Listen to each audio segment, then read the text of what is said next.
తెలియజేస్తున్నా.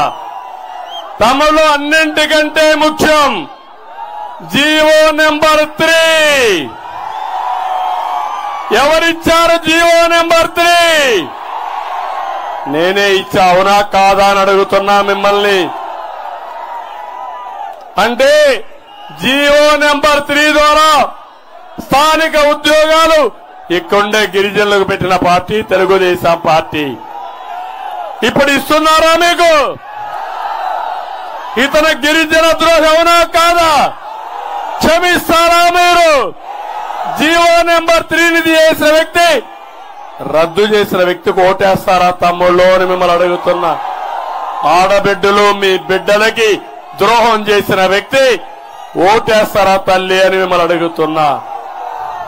మళ్ళీ హామీ ఇస్తున్నా, నేను ఒకసారి జీవో నెంబర్ 3ని పోరాడి మళ్లీ సాధిస్తా. స్థానికులకి ఉద్యోగాలు ఇప్పిస్తానని చెప్పి మీకు తెలియజేస్తున్నా. ఇంకో గిరిజన ప్రాంతంలో ఎక్కడన్నా రోడ్డు వేశాడా? గుంతలు పడ్డాయా లేదా? గోతులున్నాయా లేదా? ఆ గోతుల్లోనే వైఎస్ఆర్ కాంగ్రెస్ లో పూడుస్తారా లేదా? గట్టిగా చెప్పండి. అంటే మీ జీవితాల్ని చీకటి జీవితాలుగా చేసిన వ్యక్తి ఈ దుర్మార్గుడు. మాట్లాడితే నా గిరిజనులు అంటాడు. నా గిరిజనులు కాదు. ఇంకొక మాట మాట్లాడితే మీ బిడ్డని అంటాడు. ఇతను మీ బిడ్డ కాదు. ఈ రాష్ట్రానికి క్యాన్సర్ గడ్డ. ఏం తమ్ముళ్ళు, మీ శరీరంలో ఎక్కడన్నా క్యాన్సర్ వస్తే ఉండిస్తారా మీరు? ఆపరేషన్ చేసుకుంటారా లేదా? రాష్ట్రానికి క్యాన్సర్ తెచ్చిన క్యాన్సర్ గడ్డని వదిలిపెడతారా తమ్ముళ్ళు? పోరాడతారా లేదా? చిత్తుగా ఓడిస్తారా లేదా? మీకే కాదు, ఎస్సీలున్నారు, వాళ్ళకి 27 స్కీములు రద్దు చేశాడు. ఎస్సీల పైన, గిరిజనుల పైన, బీసీల పైన దాడులు విపరీతంగా పెరిగిపోయినాయి. నేను అందుకే హామీ ఇస్తున్నా.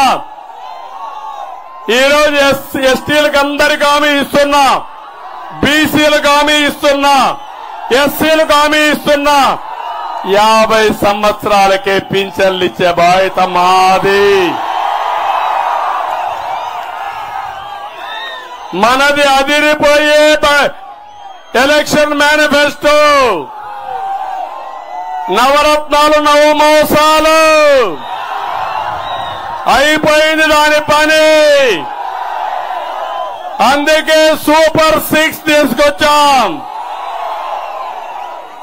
ఇంకో పక్క ఎన్నికల మేనిఫెస్టో ఇచ్చాం.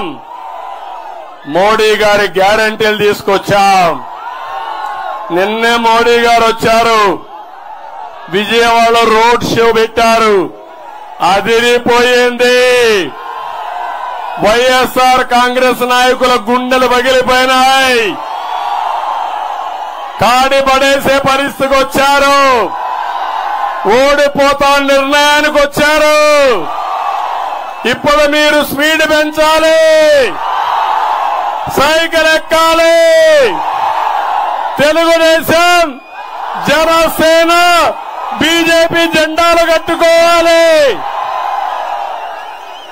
అదే సమయంలో కమలం పువ్వు కూడా చేతిలో పట్టుకోవాలి. గుర్తు మర్చిపోకూడదు, కన్ఫ్యూజ్ కాకూడదు. పార్లమెంటుకి కమలం పువ్వు, అసెంబ్లీకి సైకిల్ జోరు పెంచండి. అందుకని మళ్లీ హామీ ఇస్తున్నా, ఈరోజు పేదవాళ్ళందరికీ పింఛన్లు ఇస్తాను. నేనే ఆ రోజు 200 రూపాయల పింఛన్ని 2000 చేశాను. అవునా కాదా అని అడుగుతున్నా. ఇంకో పక్క పింఛన్లు ప్రారంభించిన మహానాయకుడు నందమూరి తారక రామారావు గారు. ఈ గిరిజనుల కోసం ఐటీడీఏ పెట్టిన నాయకుడు ఎన్టీఆర్. క్వాలిఫికేషన్ లేకపోయినా గిరిజనులకే టీచర్ ఉద్యోగాలు ఇచ్చిన వ్యక్తి నందమూరి తారక రామారావు గారు. అందుకే ఈరోజు హామీ ఇస్తున్నా, 4,000 రూపాయలు పింఛను ఏప్రిల్ 1వ తారీఖు నుంచి అమలు. ఇంటి దగ్గరనే పింఛను.